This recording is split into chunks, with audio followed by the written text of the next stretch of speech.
আসসালামু আলাইকুম। ভোকাবুলারি শেখার আয়োজনের প্রথম পর্বের ক্লাসে সবাইকে স্বাগতম জানাচ্ছি। আজকে আমরা শিখব কিভাবে একটি শব্দের সাথে অন্য আরেকটি নতুন শব্দ মিলিয়ে কিভাবে নতুন নতুন আরও অনেক শব্দ মনে রাখা যায় তার টেকনিক। আর যদি আপনি চ্যানেলে নতুন হয়ে থাকেন তাহলে সাবস্ক্রাইব করে রাখতে পারেন, যাতে পরবর্তী ভিডিও পাবলিশ করার সাথে সাথেই আপনার কাছে নোটিফিকেশন চলে যায়। তো চলুন শুরু করা যাক। তো আজকে আমরা প্রথম যে শব্দটি শিখব, এখানে দেখতে পাচ্ছেন প্রথম শব্দটা স্টার্ভ। এটা হচ্ছে একটা ভার্ব পার্টস অফ স্পিচের দিক থেকে। এখন দেখেন আসলে টেকনিকটা কি। এখন প্রথমে আমরা এই একটা শব্দ শিখব। যেমন এখানে বলছে স্টার্ভ শব্দটার অর্থ হচ্ছে অনাহারে থাকা, অর্থাৎ উপবাস করা বা খেতে না দেওয়া, অনশনে রাখা। তাহলে এই সবগুলো কিন্তু এই স্টার্ভ শব্দটার অর্থ। এখন মূল টেকনিকটা কি, যেমন আমরা এখানে শব্দটা শিখলাম এবং এই শব্দটার অর্থটা শিখলাম। এখন এই স্টার্ভ শব্দটির সাথে, অর্থাৎ এর সাথে আপনি এখানে দেখতে পাচ্ছেন মোর মেসেজ ফ্রম স্টার্ভ, অর্থাৎ এই স্টার্ভের সাথে সম্পর্কযুক্ত আরও যে শব্দগুলো আছে, অর্থাৎ এই শব্দের সাথে অন্য আরও নতুন নতুন শব্দ মিলিয়ে কিভাবে আপনি অনেক শব্দ মনে রাখতে পারেন, সেই টেকনিকটা এবার এখানে একটু লক্ষ্য করেন। এখানে আমরা প্রথম শব্দটাই শিখলাম এবং এই শব্দটার সাথে এবার দেখেন এখানে স্টার্ভ শব্দটার সাথে আপনি দেখতে পাচ্ছেন নতুন আরেকটা শব্দ এখানে দেয়া আছে। এখন দেখেন আপনি জানেন যে চিলড্রেন শব্দের অর্থ হচ্ছে শিশু বা শিশুরা, এখন এইটা আপনি জানেন। এখন এই স্টার্ভড চিলড্রেন, এখানে আপনি নতুন একটা শব্দ শিখলেন, সেটা হলো কি ক্ষুধার্ত শিশুরা। তাহলে প্রথম যেটা বললাম সেটা হলো প্রথম একটা শব্দ শিখলেন এবং এই শব্দের সাথে আপনি মিলিয়ে নতুন নতুন শব্দ যুক্ত করে আপনি আরও নতুন অনেকগুলো শব্দ মনে রাখতে পারবেন। এখানে বলছে স্টার্ভড চিলড্রেন, তাইলে স্টার্ভড চিলড্রেন শব্দের অর্থ কি ক্ষুধার্ত শিশুরা। পরের শব্দটা দেখতে পাচ্ছেন স্টার্ভড ক্যাটেল। আচ্ছা, এরপরে আমরা দেখতে পাচ্ছি স্টার্ভড মিলিয়ন্স। এই স্টার্ভড মিলিয়ন্স হলো কি কোটি কোটি। দেখেন শব্দের সাথে কিন্তু আপনার বাংলা অর্থ কিন্তু পরিবর্তন হয়ে যাচ্ছে। এরপরে আবার বলছে স্টার্ভ পিপল। স্টার্ভ পিপল শব্দের অর্থ কি বলছে লোকে লোকারণ্য। ঠিক আছে, এই যে বাংলা শব্দগুলো এইগুলো কিন্তু আপনি বাংলা পত্রিকায় আপনি দেখতে পাবেন, তখন আপনি এগুলো লিখতে পারবেন। তাহলে স্টার্ভ পিপল কি বলছি লোকে লোকারণ্য। স্টার্ভড লায়ন, দেখেন ক্ষুধার্ত সিংহ, এখানে কিন্তু চেঞ্জ হচ্ছে। ঠিক আছে, এরপর বলছে স্টার্ভড বেবি। এই স্টার্ভড বেবি এটার অর্থ কি বলছে ক্ষুধার্ত শিশু। এরপর বলছে স্টার্ভড অ্যানিমালস, অর্থাৎ এখানে বলছে অনাবাদী পশু, অনাবাদী পশু। ওকে, এরপর বলছে স্টার্ভড র্যাটস, অর্থাৎ ক্ষুধার্ত ইঁদুর। স্টার্ভড পিপল, অনাহারে মানুষ থাকে যে, অনাহারী মানুষ। ওকে, এরপরে স্টার্ভড লিটেল, এটা বলছে খুবই সামান্য, হ্যাঁ সামান্য। স্টার্ভড লিটেল মানে হচ্ছে কি সামান্য।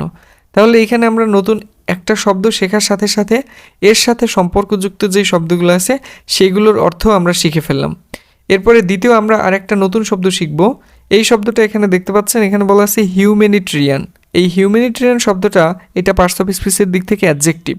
এই শব্দটার অর্থ হচ্ছে মানবিক, অর্থাৎ বদান্য বা পরহিতব্রতী বা মানুষের জন্য যে কাজ করে। এবার আসি এটার সাথে সম্পর্কযুক্ত আরও কিছু শব্দ কি বলছে যে তাইলে হিউম্যানিটেরিয়ান ল। তাইলে হিউম্যানিটেরিয়ান ল এটা হচ্ছে মানবিক আইন। কি বলছে মানবিক আইন। হিউম্যানিটেরিয়ান এইড অথবা অ্যাসিস্ট্যান্স, এটা হচ্ছে মানবিক সাহায্য বা মানবিক সহায়তা।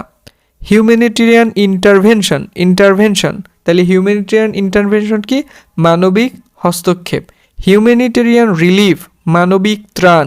হিউম্যানিটেরিয়ান অ্যাফেয়ার্স, মানবিক বিষয়। তারপর বলছে হিউম্যানিটেরিয়ান ক্রাইসিস, মানবিক সংকট। হিউম্যানিটেরিয়ান অর্গানাইজেশনস, মানবিক সংস্থা। হিউম্যানিটেরিয়ান কনসার্নস, মানবিক উদ্বেগ। হিউম্যানিটেরিয়ান রিজনস, মানবিক কারণ। এরপরে আরও একটা শব্দ আছে, সেটা হচ্ছে হিউম্যানিটেরিয়ান অ্যাকশন, মানবিক পদক্ষেপ। এখন দেখেন এখানে আপনি এই শব্দগুলোর সাথে হিউম্যানিটেরিয়ান শব্দটা যখন যুক্ত হলো তখন এই শব্দগুলো মনে রাখতে পারবেন এবং হিউম্যানিটেরিয়ান শব্দটাও আপনি আর কখনো ভুলবেন না, কারণ এই শব্দগুলোর সাথে বারবার তো আপনি হিউম্যানিটেরিয়ান শব্দটা পড়বেন এবং বাকি যেগুলো পড়তেছেন এই শব্দগুলোও আপনার শেখা হয়ে যাবে। এরপরে আপনি দেখতে পাচ্ছেন পরের যেটা আমরা দেখতে পাচ্ছি সেটা হচ্ছে ক্রাইম। আমরা জানি ক্রাইম শব্দের অর্থ হচ্ছে অপরাধ, দোষ মানে পাপ, অপকর্ম। ঠিক আছে, দোষ করা, পাপাচরণ করা। তাইলে অসৎ বা অন্যায় কোনো কর্ম, তাইলে সেটা কি ক্রাইম, অপরাধ। এখন এখানে আরেকটা শব্দ দেখতে পাচ্ছেন হিনাস। তাইলে এইখানে এই হিনাস শব্দটা এটা একটা পার্টস অফ স্পিচের দিক থেকে একটা অ্যাডজেক্টিভ। ওকে, আরেকটা জিনিস বলি, সাধারণত কোনো শব্দের শেষে যদি এরকম ও ইউএস শব্দটা আপনি দেখেন, মানে ও ইউএস যদি থাকে, তাহলে সেটা পার্টস অফ স্পিচের দিক থেকে সাধারণত অ্যাডজেক্টিভ হয়। ওকে, এবার আসি, এখানে আমরা নতুন যেটা শিখলাম সেটা হলো ক্রাইম, আর একটা হচ্ছে হিনাস। এখন ক্রাইম মানে তো অপরাধ, আর হিনাস মানে কি বলছি, এই যে দেখেন জঘন্য, ঘৃণ্য বা নৃশংস।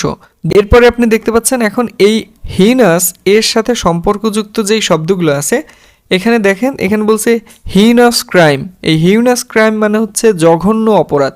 আমরা বলি না জঘন্য অপরাধ, তাইলে অপরাধ মানে তো ক্রাইম, আর জঘন্য শব্দটার এটা শিখলাম কি হিনাস। এবার দেখেন হিনাস অফেন্স মানে হচ্ছে, এটাও মানে হচ্ছে অফেন্স মানে অপরাধ, তাইলে হিনাস অফেন্স মানে কি জঘন্য অপরাধ। এরপরে যেটা দেখতে পাচ্ছি হিনাস নেচার, এটা হলো জঘন্য প্রকৃতি। এরপর বলছে, এরপরে দেখতে পাচ্ছেন হিনাস সিনস, এই সিন মানেও হচ্ছে পাপ, ঠিক আছে, তাইলে হিনাস সিনস এটা হলো কি জঘন্য পাপ। হিনাস ডিডস, ডিডস মানে হচ্ছে কাজ বা কর্ম, এটাও জঘন্য কাজ। হিনাস মার্ডার মানে হচ্ছে নৃশংস হত্যাকাণ্ড। আমরা প্রায়ই নিউজ পেপারগুলোতে লেখা দেখি নৃশংস হত্যাকাণ্ড, বা আমরা বলি এই নৃশংস হত্যাকাণ্ড মানে হচ্ছে হিনাস মার্ডার। এরপরে জঘন্য জিনিস হিনাস থিং, হিনাস থিং। এরপরে জঘন্য আচরণ বা ব্যবহার, এটা হচ্ছে হিনাস বিহেভিয়ার, হিনাস বিহেভিয়ার। এরপরে আমরা লাস্ট যেটা দেখতে পাচ্ছি, এই যে হিনাস ক্রিমিনাল, এটা হচ্ছে জঘন্য অপরাধী, হিনাস ক্রিমিনাল জঘন্য অপরাধী। তো আজকে এই পর্যন্তই। এই পর্বের ভিডিওগুলো যদি আপনি আরও পেতে চান তাহলে কমেন্ট করতে ভুলবেন না। পরবর্তীতে আবার নতুন কোনো ভিডিও নিয়ে দেখা হবে। সে পর্যন্ত সবাই ভালো থাকুন, সুস্থ থাকুন। আসসালামু আলাইকুম।